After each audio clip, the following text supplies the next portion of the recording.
Hai, Assalamualaikum warahmatullahi wabarakatuh. Apa kabar teman-temanku sekalian? Pasti kalian semua sehat selalu ya kan? Nah, bagaimana kabar teman-teman untuk bulan puasa ini? Apakah teman-teman puasa? Ya insya Allah kalian pasti bulan semua pasti puasa semua ya kan?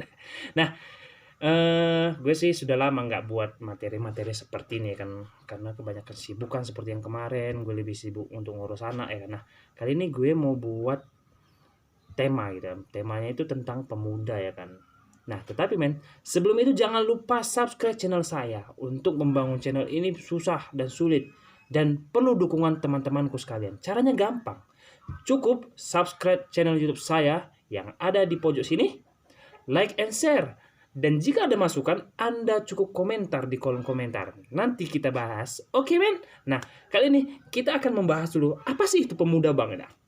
Nah, pemuda itu ialah masa di mana kalian masih menikmati masa yang indah. Nah, pemuda itu dia memiliki dua fase, men. Nah, fase puber dan fase awal dewasa. Loh, Bang, apa bedanya fase puber dengan fase awal dewasa? Ini yang perlu kita bahas. Nah, fasenya itu sebenarnya terbagi dua. Yang pertama itu fase puber dan fase awal dewasa. Nah, untuk kalangan usia, fase puber itu dia dimulai dari usia 10 sampai 21 tahun, men. Nah, sedangkan fase awal dewasa itu dia dimulai di antara 21 sampai usia 35 tahun. Nah, pertanyaanku, men, teman-teman sekalian ini di usia berapa sih gitu kan? Ya, alhamdulillah gitu. Kalau saya sendiri usia saya itu masih sekitar 25, berarti gue masih di usia awal dewasa ya kan. Walaupun mukanya itu lebih cenderung seperti orang umur 40 tahun. Maklum lah, produk gagal. Nah, oke, lanjut. Nah, alhamdulillah kalau gue masih usianya masih terbilang muda sih ya kan, tapi wajahnya masih wajah-wajah orang 40 tahun enggak. Nah, pemuda itu, dia lebih cenderung mencari hal-hal yang baru. Dan masa-masa pemuda ini masa yang menentukan. Apakah kamu akan berhasil di masa dewasa atau kamu hancur di masa dewasa? Kenapa? Karena dalam masa pemuda ini dia terbagi menjadi tiga hal.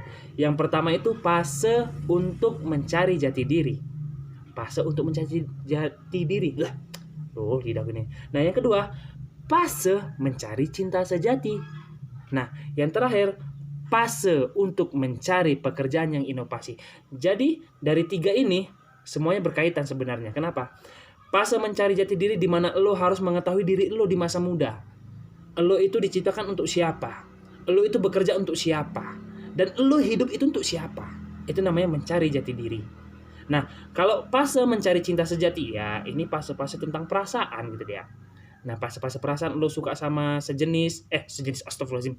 Lawan jenis, ya Allah. Maksudnya kalau lawan jenis. Nah, yang terakhir, fase mencari pekerjaan inovasi. Di mana pemuda ini, dia akan belajar dulu. Mencari hal-hal yang baru, dan dituangkan dalam pekerjaan. Jadi pekerjaan itu dia terinovasi, inovasi dan kreasi ya. Nah, jika itu sudah terpenuhi, kamu akan menjadi pemuda yang penuh dengan energi. Jadi kalau teman-teman sekalian, kalau sudah mampu mencari jati diri, sudah mampu mencari pekerjaan inovasi, dan mampu mencari cinta sejati, maka Anda akan menjadi pemuda yang penuh energi. Nah, tetapi dari tiga yang saya bahas tadi, banyak pemuda itu yang tidak sampai dari tiga fase ini. Dan jika tidak sampai tiga fase ini, kemungkinan, gue tidak bilang kalau itu bakal menjadi pemuda yang gagal. Kemungkinan dia tidak akan menjadi pemuda yang energi. Contoh, Anda mampu mencari pekerjaan, mampu mencari jati diri. Dan Anda mampu mencari pekerjaan inovasi. Nah, jati diri sudah ditemukan. Pekerjaan inovasi ditemukan. Tapi karena dua ini sudah dikumpul, lo cuman cukup, ini kenal diri gue, dan gue harus bekerja. Terakhir, lo tidak akan mampu menikah. Karena menikah itu termasuk dalam fase mencari cinta sejati. Nah, begitu juga dengan sebaliknya teman-temanku sekalian. Jika lo hanya fokus untuk mencari cinta sejati, dan mencari pekerjaan yang inovasi, itu akan menimbulkan setelah engkau menikah, kau tidak akan mengenal apa itu tentang diri lo sendiri. Nah, jadi sebelum gue melanjutkan video ini, gue akan membuat pertanyaan buat teman-teman lo sekalian. Nah, pertanyaannya sederhana. Nanti lo tulis di kolom komentar. Nah, bagaimana cara Anda menemukan jati diri Anda? Yuk tulis jawabannya dan gue akan melanjutkan video ini selanjutnya. Terima kasih and bye.